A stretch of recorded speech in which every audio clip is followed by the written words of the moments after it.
नमस्ते दोस्तों। आज हम बात करने वाले हैं दिल्ली की जो पब्लिक हेल्थ नर्स की वैकेंसी जारी की है उसके रिगार्डिंग। तो आप यहाँ पे देख सकते हो, ये जो 22 नंबर के कॉलम में पब्लिक हेल्थ नर्सिंग ऑफिसर की कुल जगह है 46 जगह है, उसके रिगार्डिंग आज हम बात करने वाले हैं।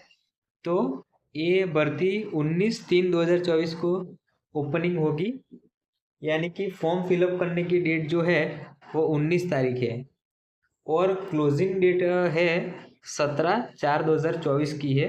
पब्लिक हेल्थ नर्स ऑफिसर की जो ये म्यूनसिपलिटी कॉरपोरेशन ऑफ दिल्ली द्वारा जारी किया हुआ है, उसमें पोस्ट कोड है 30/24।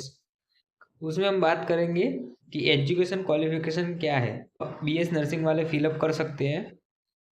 उसके बाद A grade nurse with health visitor training, कोई इंस्टीट्यूट में nurse with health visitor training का जो कोर्स आता है उसमें ए ग्रेड। दूसरी है A grade nurse with training in public health. कोई कोई इंस्टीट्यूट में ऐसा होता है कि पब्लिक हेल्थ के रिगार्डिंग कुछ ट्रेनिंग होती है, उससे सर्टिफिकेट मिलता है, वो वाले भी यहाँ पे फिलअप कर सकते हैं form. Working knowledge in Hindi, यानी कि हिंदी आना चाहिए। एक्सपीरियंस नील नील रख लिखा गया है, एक्सपीरियंस नहीं चाहिए यहाँ पे। और जो पे स्केल है वो लेवल 8 का मिलेगा यहाँ पे, ग्रुप बी का। यहाँ पे एज लिमिट की बात करें तो 18 से 32 यहाँ पर की गई है।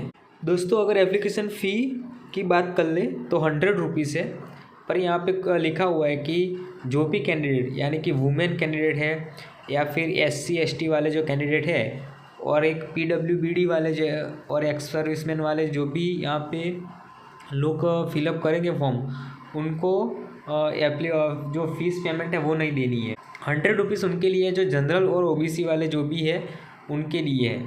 यहाँ पे ये भी लिखा हुआ है कि application fee once paid will not be refunded under any circumstances, यानी कि जो ये 100 रुपये हम यहाँ पे करेंगे वो किसी भी सर्कमटेंसेस कोई रिफंड नहीं मिलेगा, वो आप यहाँ पे देख लेना।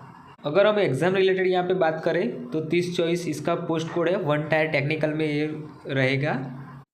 यहाँ पे दोस्तों 3 घंटे का यहाँ पे वक्त दिया हुआ है। 300 कुल टोटल क्वेश्चन 300 रहेंगे और 300 मार्क्स उसके रहेंगे, यानी कि टोटल यहाँ पे 300 मार्क्स है। उसमें सेक्शन ए मिलता है और सेक्शन बी मिलता है, यानी कि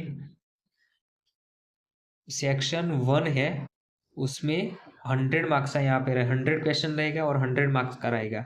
सेक्शन ए में यहाँ पे सिलेबस दिया हुआ है, mental ability and reasoning ability, general awareness, English language and comprehension, Hindi language and comprehension, numerical aptitude and data interpretation. Each ये 5 टॉपिक दिया गया है, उसका 20 मार्क्स हम गिनेंगे तो 100 मार्क्स होंगे, तो 100 क्वेश्चन का 100 मार्क्स यहाँ पे दिया हुआ है।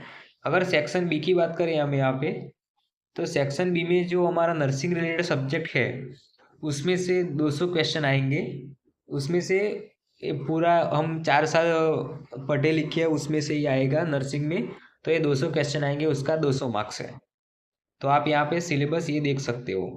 मार्किंग है, नेगेटिव मार्किंग यहाँ पे 0.25 मार्क्स की दी गई है, ईच रॉन्ग MCQ आंसर। अगर हम यहाँ पे सेंटर की बात कर ले तो यहाँ पे साफ लिखा है कि the centre for holding the examination will be in Delhi NCR। जो भी यहाँ पे एग्ज़ाम सेंटर होंगे वो ओनली दिल्ली में होंगे और किसी स्टेट में यहाँ पे सेंटर की इजाज़त नहीं है। दोस्तों मेरी यहाँ पे सलाह ये रहेगी कि जो भी कैंडिडेट नर्सिंग की तैयारी कर रहा है वो यहाँ पे फॉर्म फिलअप करे, क्योंकि दूसरे करेंगे तो वहाँ पे दिल्ली में जाएंगे तो बहुत परेशानी होगी, क्योंकि ऐसे भी तैयारी नहीं होगी तो यहाँ पे 300 मार्क्स के MCQ जो भी टेस्ट है वो ऐसे ही नहीं हो पाएगा। तो यहाँ पे मेरी वही एक एडवाइस बेस्ट रहेगी कि जो भी कैंडिडेट की पूरी तैयारी हो वही फॉर्म फिलअप करे, क्योंकि जगह भी कम है और अगर ऐसे भी टाइम पास तो कोई मतलब नहीं है टाइम पास का, तो यहाँ पे वो ध्यान रखे।